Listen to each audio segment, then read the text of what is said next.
O ame, o apa siong sinlia, ngai bu tu akai lia, akai tiantong akai lo, akai bodiku.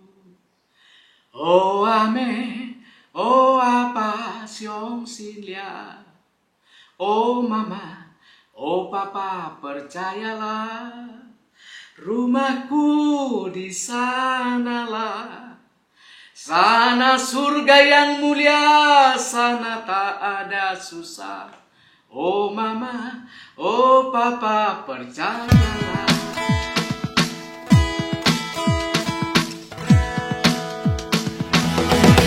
I live for you, Lord. Oh yes, I will. I live for you, Lord. Oh, I will serve you as my master, a living sacrifice. I want to live for you, Lord. To set me free, not only for you. If you want to set me free, not only for you, not only for you. Shalom rekan-rekan yang terkasih di dalam Kristus Yesus. Puji nama Tuhan, bertemu kembali dengan saya Eri Aryani di program Living for Christ Indonesia. Mencintai Tuhan, berhenti menghakimi, dan menjadi berkat.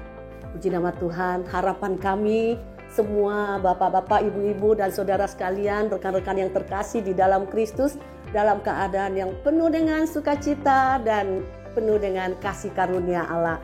Baik, pada hari ini Living for Christ Indonesia akan berbincang-bincang dengan seorang hamba Tuhan yang tentunya Tuhan pakai luar biasa.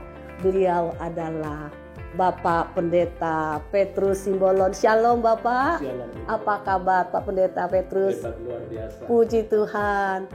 Baik saudaraku, Bapak Petrus Simbolon ini Bapak Pendeta yang dipakai Tuhan. Beliau adalah seorang yang mempunyai satu cinta kepada Tuhan, kasih kepada Tuhan dan kepada sesama, dan beliau adalah pendiri dari Panti Asuhan Abigail.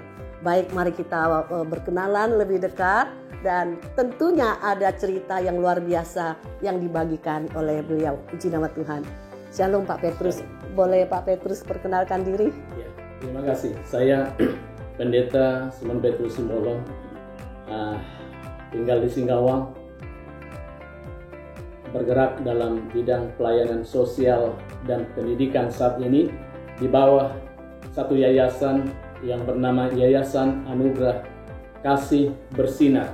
Alamat lengkapnya Jalan Sagatami Norio, Kompleks Pekuburan Dharma Bakti, Kelurahan Sijangkung, Kecamatan Singkawang Selatan, di Singkawang. Wow. Puji Tuhan. Puji Tuhan. Singkawang Selatan ya Pak ya? Singkawang Selatan. Wow, tadi Bapak sebutkan alamatnya di Kompleks Pekuburan. Pekuburan Dharma Bakti. Oh, pekuburan Chinese itu sepertinya ya.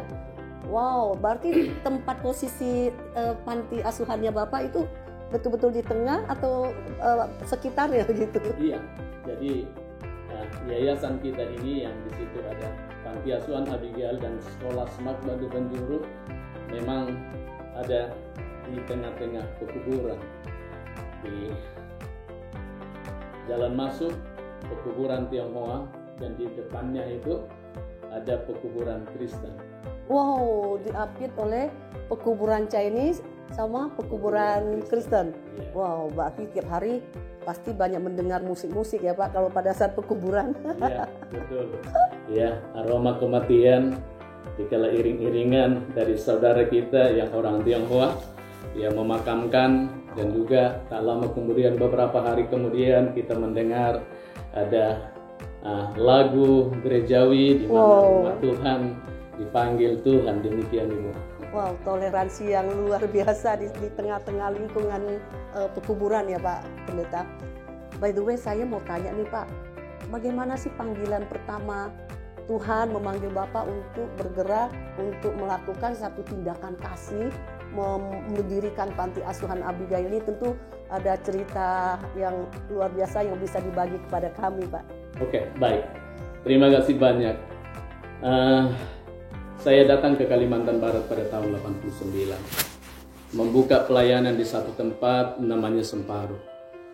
Kurang lebih 17-18 tahun yang lalu Tuhan bawa ke Singkawang. Dan di situ kami membina anak-anak di bawah panti asuhan Abigail. Oleh kasih kemurahan Tuhan, anak-anak yang kita bina, rawat dan layani sekarang berjumlah 105 orang. Wow, banyak sekali. Awalnya berapa, Pak? Pertama begitu mulai? Iya. Jadi awal pertama yang terbina, yang saya layani dan tangani ada 7 orang. Ceritanya bagaimana tuh, Pak? Bisa 7 orang ini membuat Bapak begitu giat, begitu ingin mengembangkan panti asuhan ini. Iya. Dimulai dari 7 orang ya, Pak? 7 orang. Saya berbicara sedikit bagaimana Tuhan memanggil saya. Ketepatan saya usia 1,5 tahun mama saya sudah meninggal. Oh. Saya seorang yang hidup dalam kehidupan yang boleh dikatakan terlantar, terlunta-lunta, tanpa ada yang katakanlah yang menaungi. Tetapi oleh kasih kemurahan Tuhan, Tuhan panggil saya menjadi seorang hamba Tuhan. Dan saya menyerahkan hidup kepada Tuhan pada tahun 85, sekolah, pelayanan, dan tahun 89 Tuhan tempatkan di Kalimantan Barat, di satu desa tadi yang namanya Semparu, sekarang sudah jadi kecamatan. Tuhan bawa ke Singkawang dengan satu, saya katakan ini petualangan rohani lah. Sebagaimana Abraham dipanggil Tuhan dari Ur Kasdim dengan keyakinan hanya Tuhanlah yang menyertai. Amin. Sebab saya sendiri tidak mengetahui persis apa dan bagaimana masa depan. Yang saya tahu, saya melakukan apa yang Tuhan mau. Wow, luar biasa. Saya mau melakukan apa yang Tuhan kerjakan. Oleh kasih kemurahan Tuhan, kami dulu panti asuhan Abigail tinggal menempati satu rumah yang dengan gratis diberikan oleh seseorang untuk kita pakai tanpa bayar. 5 tahun kemudian Tuhan izinkan kita membeli sebidang tanah di kompleks pekuburan yang waktu itu kurang lebih 17 tahun lalu. Itulah tanah yang murah waktu itu.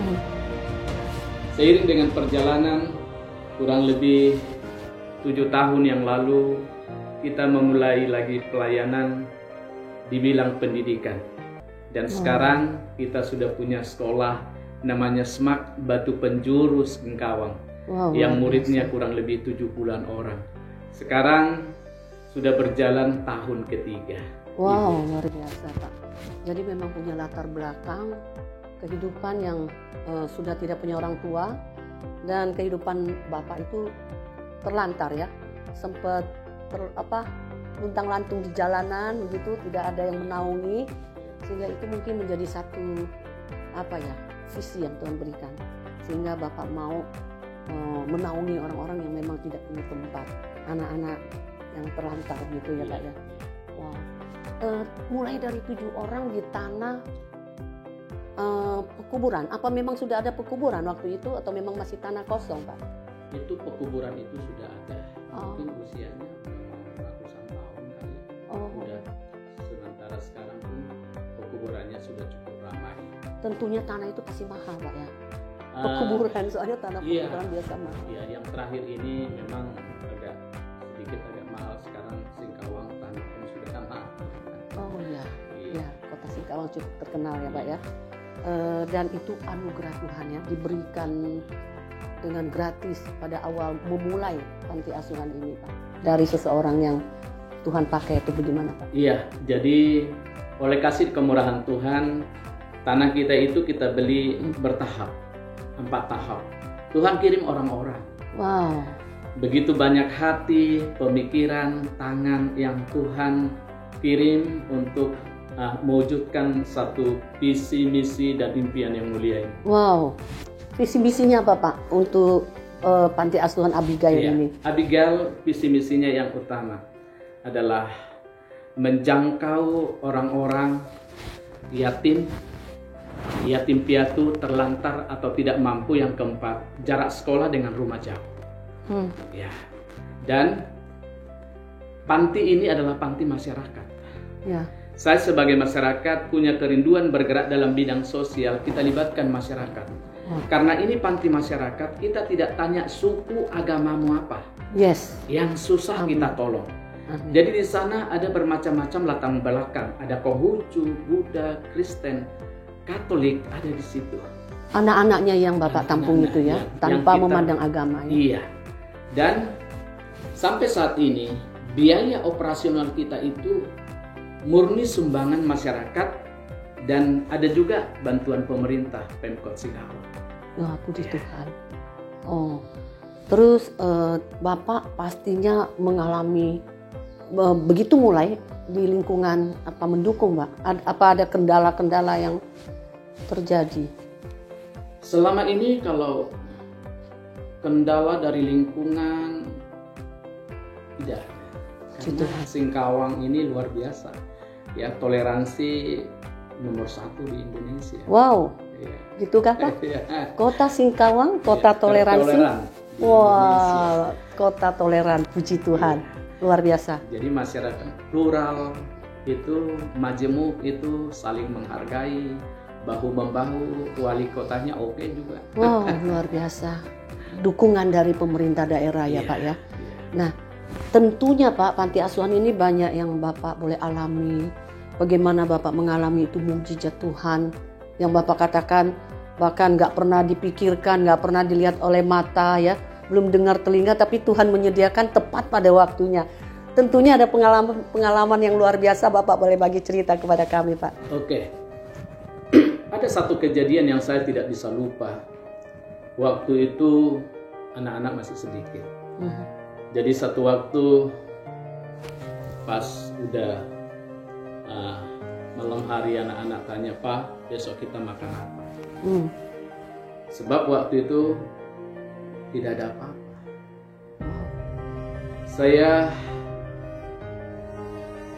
duduk di teras dan saya merenung, sebab anak-anak jam 9 sudah harus masuk ruangan, masuk kamar. Saya sendiri setengah 10 masih ada di teras. Saya berpikir, Tuhan, besok mau makan apa? Saya berpikir, saya mengambil kesimpulan, ya udahlah, nggak bisa dipikirin juga. Ternyata waktu saya baru masuk kamar, lalu rumah tempat di mana kami tinggal itu ada gerbangnya berpagar. Kedengar klakson motor, anak-anak berlari, buka, dan waktu saya keluar, saya tanya, kenapa orangnya tidak disuruh masuk? Lalu anak-anak katakan, Pak, tadi waktu kami buka gerbang, orangnya sudah pergi dan ditinggalkan di situ beras 20 kilo dan Indomie 1 bungkus, 1 kotak. 1 dus ya? Ya, 1 dus. Saya berpikir Tuhan itu ajaib.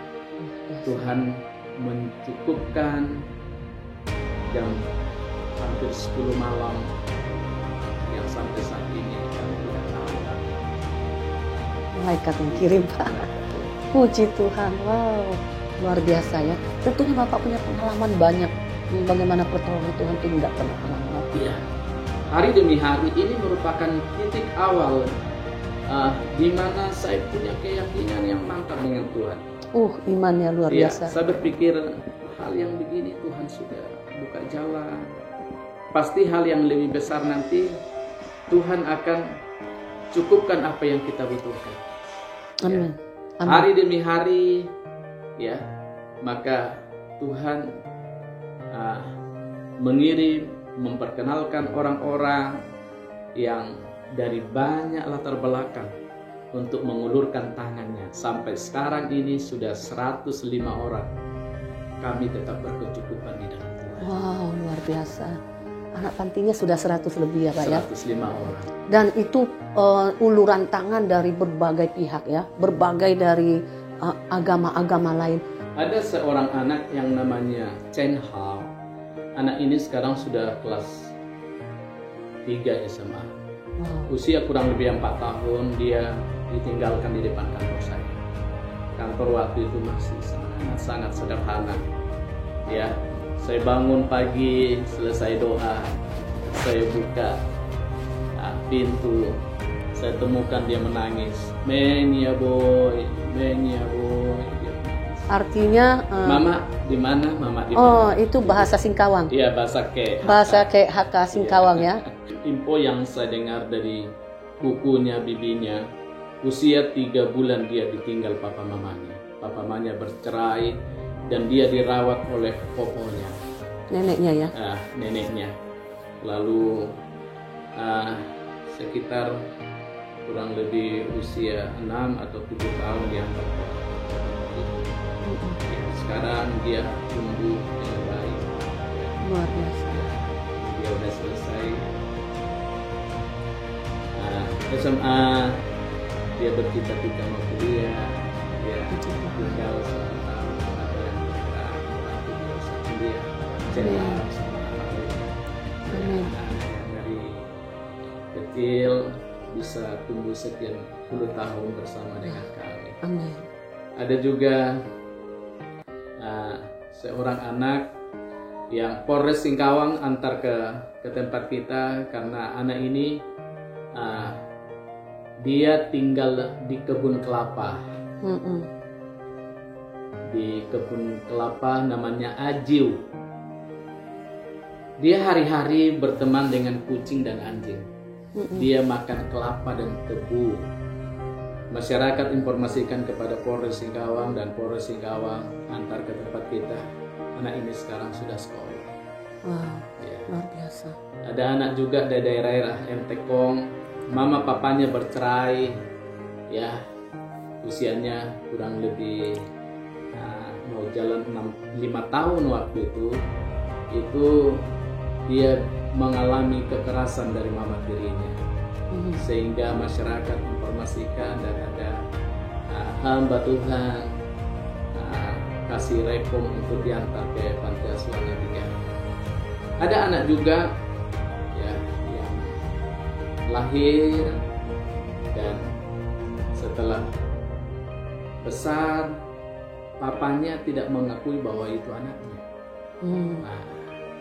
Jadi ada beragam latar belakang yang kami asuh di panti asuhan Abigail. Ada yatim piatu, ada yang terlantar, ada yang tidak mampu atau jarak sekolah dengan rumahnya jauh, seperti mereka yang di perbatasan yang agak jauh, tempat sekolah mereka harus jalan bisa 1 jam, dan mereka ada Dari latar belakang beda-beda ya, Pak. Dan juga anak-anak yang dirawat di Yayasan Abigail ini juga ada latar belakang dengan orang-orang yang diantar dengan tidak tahu, Bapak tidak tahu orang tuanya siapa. Ya itu sangat tersentuh kita yang mendengar. Dan tadi Bapak katakan ada beberapa anak yang sudah siap lulus SMU atau SMA dan mereka mempunyai cita-cita untuk boleh kuliah, Pak ya. Dan mungkin ada kendala biaya saat ini, Pak? Ya.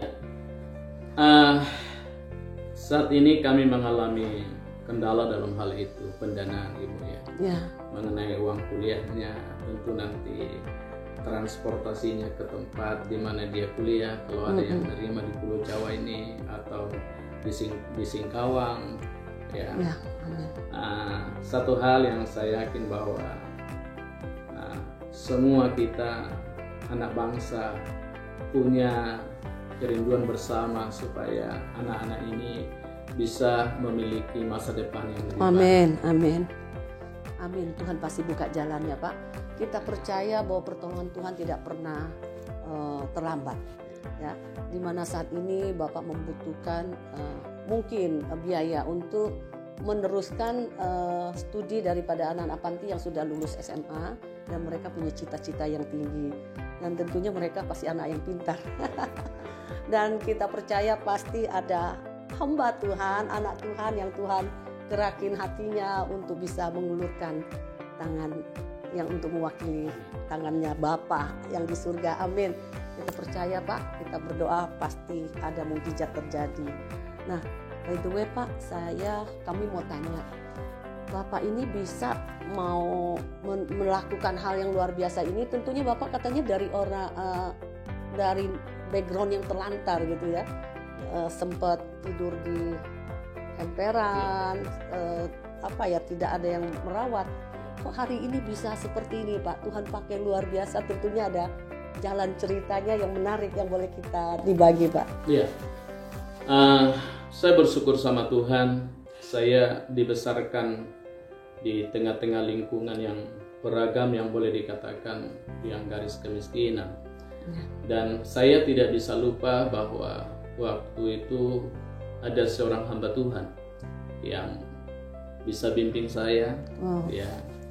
Dan saya bersyukur juga ada papa angkat saya di daerah Sumatera Utara itu, ketepatan dia orang Tionghoa yang Hokkien, ya. Jadi dari situ saya memiliki, katakanlah sebagai falsafah hidup saya, bahwa ada dua hal yang bisa merubah nasib. Yang pertama, jalur pendidikan. Saya orang nggak mampu, terlantar karena saya sekolah, nasib saya berubah. Amin. Lalu yang kedua, jalur usaha. Saya punya papa angkat orang Tionghoa, orang Hokkien. Dia ajar saya pagi-pagi sudah harus bangun, buka toko. Dia katakan jangan sampai malas, jangan sampai telat bangunnya. Karena kalau telat bangun, maka rezekinya dipatok ayam. Dipatok ayam. Jadi itu saya bilang, dia tidak ke sekolah, tetapi dia berusaha. Ya, amin. Jadi dengan jalur usaha, dengan jalur pendidikan, saya katakan sama anak-anak kita bisa merubah nasib kita. Amin. Haleluya, luar biasa ya Pak. Nah Pak, yang kita mau tanya ini, di yayasan di Panti Asuhan Abigail ini kegiatannya apa saja Pak? Oke. Kegiatan hari-hari tentu pagi hari semua harus doa. Setelah doa maka dibagi tugas, ada yang beres-beres tanam, nyiram tanaman, ketepatan kami ada bercocok tanam, nanam sayur dan lain sebagainya. Untuk kebutuhan sendiri. Ya. Lalu kita ada ternak ayam kecil-kecilan. Untuk kebutuhan sendiri juga. Untuk kebutuhan sendiri. Tuhan. Jadi ini setelah itu sarapan, berangkat sekolah, pulang sekolah, makan istirahat, lalu mengerjakan hal yang tadi lagi. Setelah itu malam doa, belajar lagi kembali sama-sama. Wow, luar biasa. Nah, Bapak kan punya sekolah di sana. Ya. Apa namanya? Semak Batu Penjuru. Batu Penjuru. Nah, apakah memang hanya menampung anak panti atau ada dari luar juga? Iya. Jadi ini kita punya sekolah yang namanya Semak Batu Penjuru Singkawang. Sekolah ini sekolah terbuka untuk umum, siapa saja boleh masuk ke sana. Cuma sementara ini karena memang ada beberapa orang yang tidak terlalu jauh dari sekolah itu, mereka memiliki latar belakang yang kurang mampu, dan mereka meminta kalau boleh anaknya tinggal di asrama. Ya, tidak masalah. Ditampung ya Pak? Ditampung. Yang pada intinya bahwa sekolah ini terbuka untuk umum seperti sekolah-sekolah lainnya. Terus SPP-nya seperti apa Pak? Iya, SPP-nya itu mereka membayar sesuai dengan kemampuan mereka. Oh, ya. Begitu ya? Ya, jadi bervariasi, ada mampu seberapa, ada mampu seberapa, karena kita juga butuh biaya operasional untuk penggajian guru. Iya. Ya. Betul. Jadi ada yang mampu seberapa, mampu seberapa, mampu seberapa. Yang jelas bahwa mereka kita minta memiliki tanggung jawab seberapa mereka bisa. Oh, amin.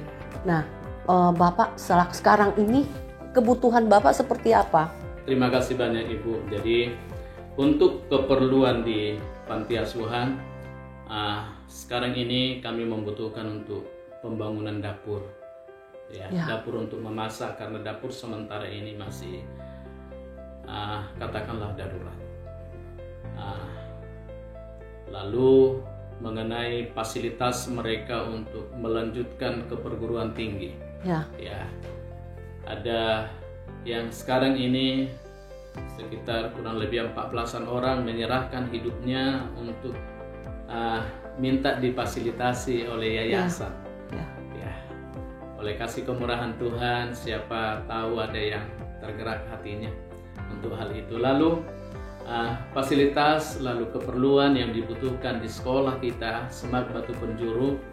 Ya, sekarang ini kami lagi membenahi ruangan. Kita butuh kursi, meja untuk tempat mereka belajar. Karena sekarang ini penerimaan murid baru, ya kita buka 2 kelas. Kita butuh LCD, ya, karena melengkapi sarana belajar mengajar. Kita butuh 4 LCD untuk menunjang proses belajar mengajar ini. Ibu sudah lihat sendiri ke sana bahwa sekarang ini kita lagi menyelesaikan pembangunan ruang pertemuan Semak Batu Penjuru, di mana butuh teralis untuk pagar ya di lantai 4, dan juga pemasangan listrik yang masih belum selesai. Iya. Kedepannya apa Pak cita-citanya, kerinduan Bapak yang terdalam untuk pekerjaan Tuhan ini? Karena salah satu juga menjadi visi kami yaitu regenerasi. Kita dan saya merindukan bahwa pelayanan sosial ini bisa berkelanjutan. Amin. Maka dibutuhkan orang-orang yang bisa dibina untuk hal itu. Itu sebabnya dengan penuh kerinduan anak-anak ini bisa difasilitasi untuk sekolah. Mereka nanti memiliki kemapanan di dalam pendidikan dan juga mungkin ekonomi ke depan, yang bisa menjadi generasi penerus untuk Yayasan Anugerah Kasih Bersinar Singkawang. Ya, mungkin bisa mereka bantu di sekolah ngajar, mengasuh adik-adiknya. Demikian. Sampai saat ini Tuhan itu baik. Amin, amin. Dan juga lewat kesempatan ini saya sangat berterima kasih buat semua tangan, pemikiran dan hati yang Tuhan gerakkan, kirimkan untuk mendukung program Yayasan Anugerah Kasih Bersinar, panti asuhan dan sekolahnya. Berterima kasih buat stakeholder, terima kasih buat pemerintah Singkawang khususnya. Amin, amin. Ya, yang telah juga sangat-sangat peduli buat yayasan kami. Terima kasih Pak sudah berbagi cerita kepada kami, dan kami sungguh senang, bersuka cita ada bersama dengan Bapak hari ini. Puji nama Tuhan. Terima kasih Pak Pendeta. Saudara, kita sudah mendengar banyak cerita dari Bapak Pendeta Petrus Simbolon. Tentunya saudara ada satu kegerakan hati yang dimana Roh Kudus bekerja pada saat saudara boleh menonton program kami, dan apa yang menjadi kebutuhan dari Pak Pendeta Petrus Simbolon dan juga apa yang menjadi kerinduannya. Saudara, jikalau Tuhan menggerakkan hati saudara untuk mendukung satu tugas yang mulia ini yang sudah dilakukan oleh Bapak Pendeta Petrus, saudara silakan mengambil bagian dengan mentransfer persembahan kasih saudara kepada rekening yang tertera di bawah ini. Dan saudara percayalah, apa yang kita lakukan untuk Tuhan, kita mengambil bagian daripada perbuatan yang mulia ini, upah di surga tersedia buat saudara. Puji nama Tuhan.